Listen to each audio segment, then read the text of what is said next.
for us to have, how do they now relate to each other? How do they relate? How do these three components relate? And I've said this already. So how do they relate? So we have 5 minutes of MIL.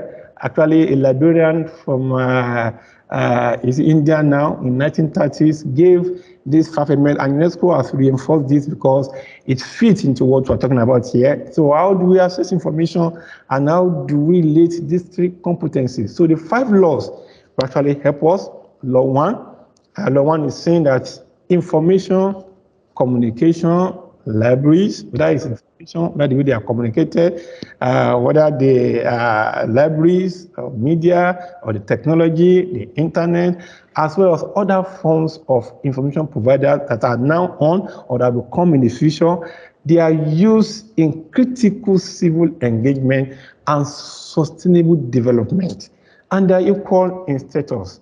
And none is more relevant than the other, or should be. So they are all equal, whether it's information, that is why McLuhan said the medium is the message. That is, whether the platform or the information or the communication, they are equal, and it will be seen as such. Law 2 talk about every citizen is a creator. We have come to the age where everyone wants to generate content. So, and as a message, everybody has a message, the messenger has a message, and they must be empowered. That is what Emma is talking about. They must be empowered to access this information or knowledge and to express themselves, freedom of expression. There's no way you can critically engage without expressing yourself. And so, for this, whether men, whether women, they are equal. That's about gender equality now.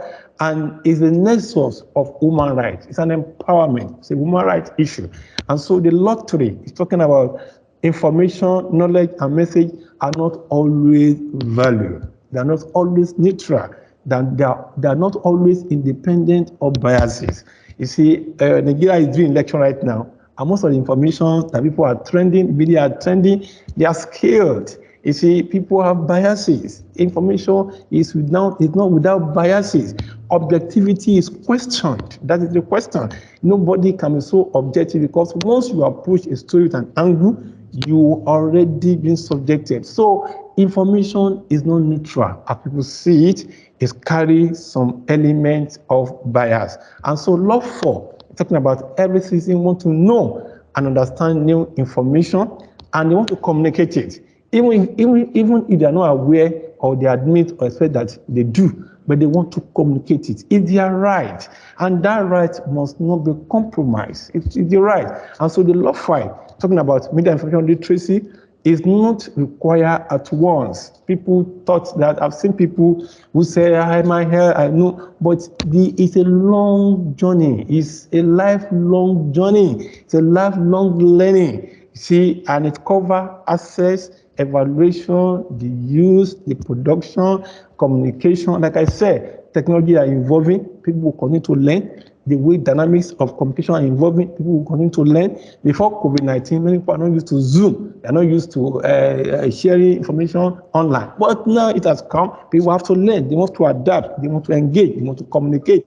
And these are issues that have been coming up. And so this is how the information is interrelated. And so the 5 laws that have been provided by UNESCO is underlying the principle I've shared initially, which is sustainable development goals, and then civil governance, engagement critically, and intercultural dialogue. And let me say this: when intercultural dialogue becomes part of this, click with MIL, it promotes mutual understanding. It promotes peaceful deliberation. It promotes tolerance. You see, people now want to express themselves because now they can dialogue.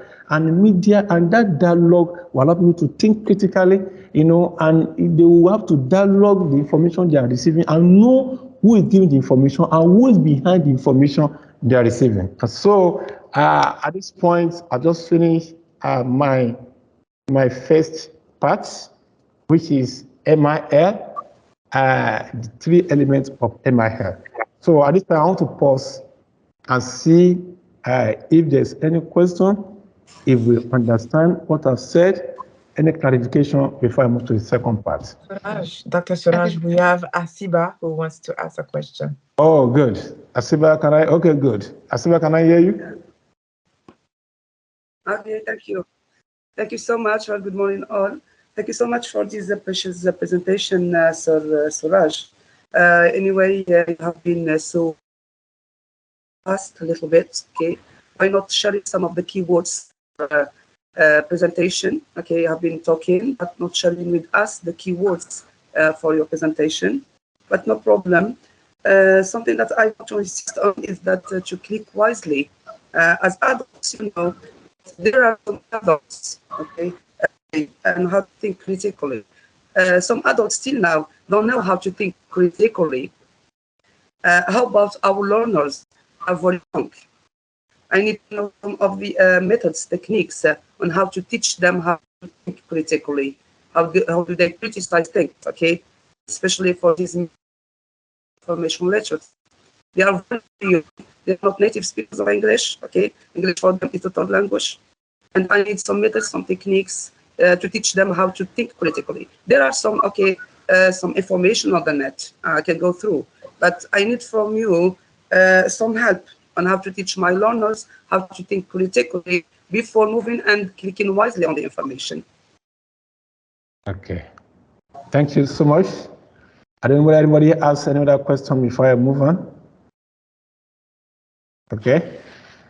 Because of our time, I'll move on. Well, some of your voice were cracking. I couldn't hear them clearly, but I hear things like you getting to know about how to think critically and how to teach it in the classroom, if I heard it well.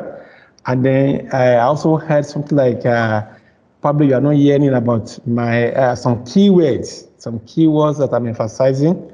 Okay, I don't know whether that's what you said, but from the keywords, I've emphasized intercultural dialogue. I've emphasized the principles why we are doing this MI curriculum, and I've narrowed it into 3.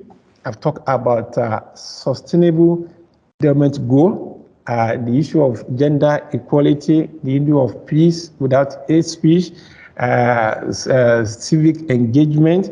I've also mentioned about information literacy, media literacy, digital literacy as a converging literacy, and that MIL is about interrelated competencies, you see, and that will enable you to click wisely and to engage in critical thinking. Now back to your, and I've talked about empowerment. That is a human right, is a human rights issue, and it's about empower citizens to engage critically in accessing information.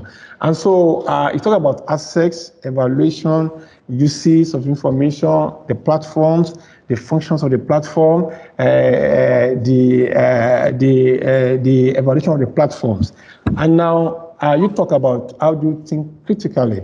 Now, this is where intercultural dialogues come to be, critical thinking. You see, like I said, every information carries their biases.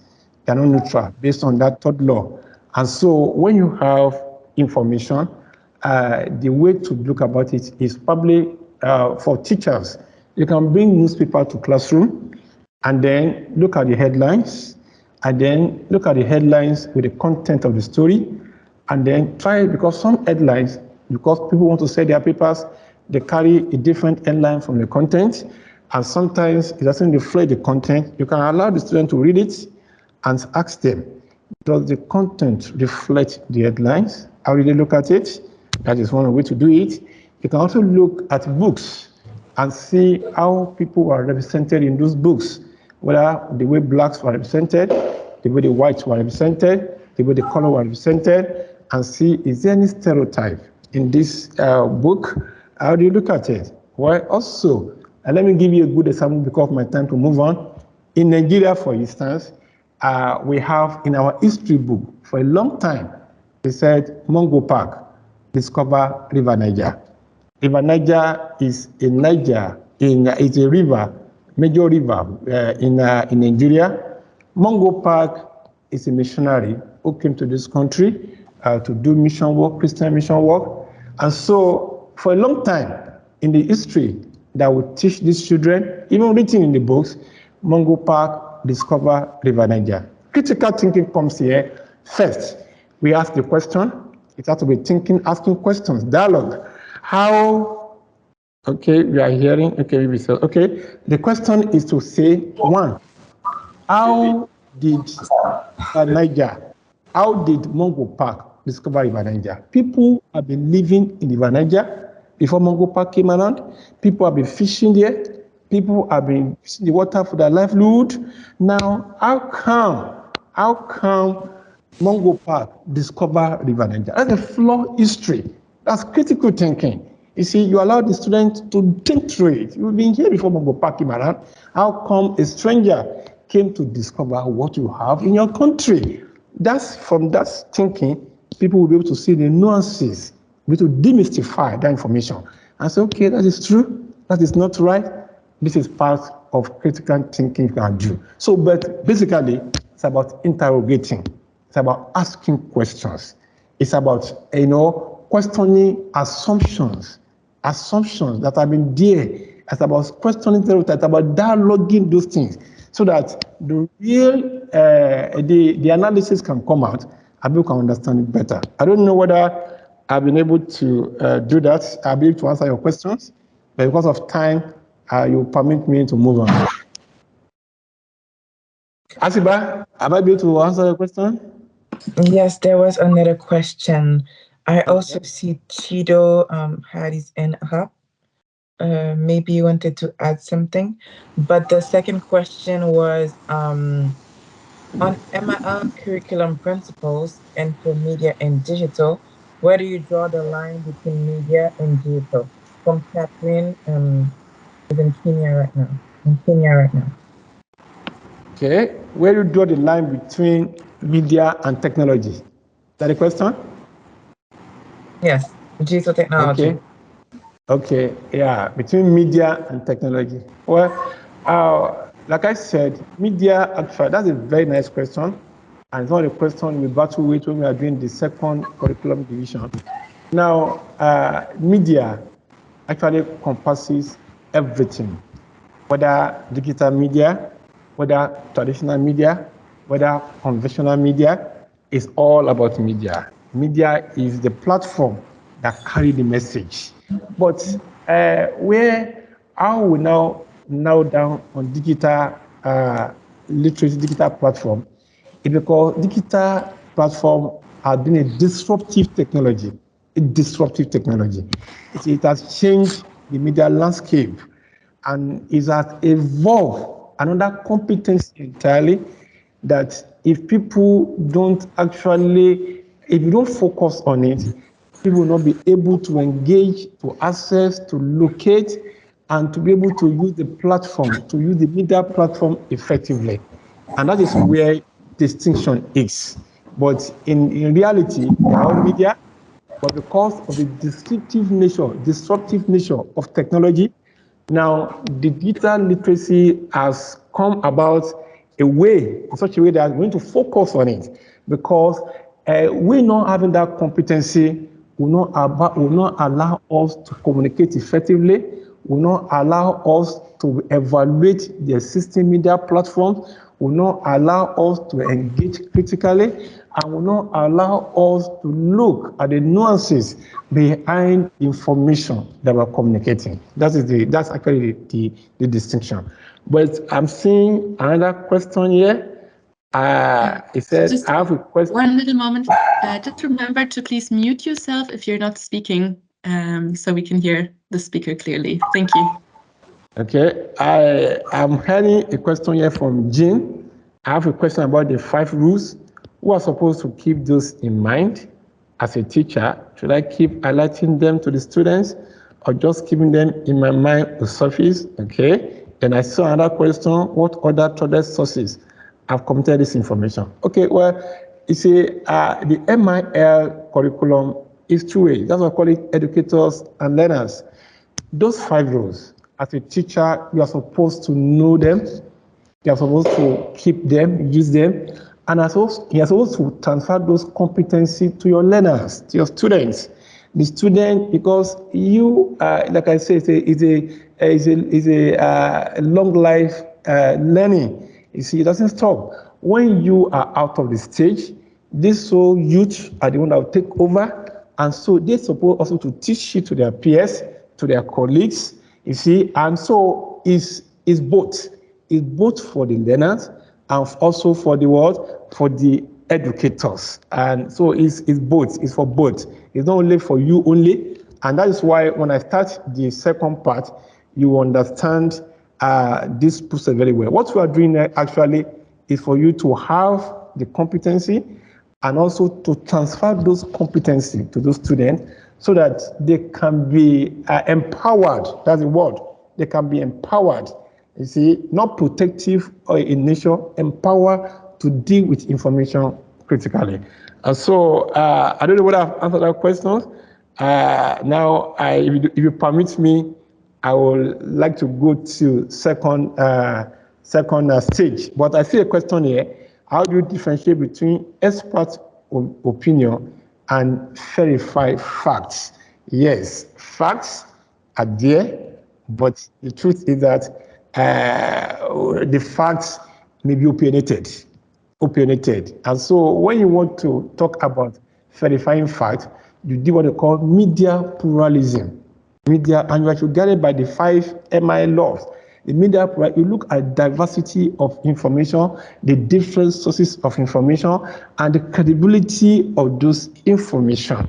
Now, and the sources and the platform that are bringing them in. And so expert opinion can be good, but it has to be verified. It has the facts. You should not believe information because it's coming from experts. You should believe the information because it is truth. It is truthful. You have done your own fact checking. You have done your own source authenticity. You have done your own source verification. You have also meddled with all manner of sources of information, and you have done your critical thinking. You have asked questions, and then you have tried to underline the assumptions, and then you came to your own understanding. Okay, this must be true, and that is the essence of all these facts. This critical thinking.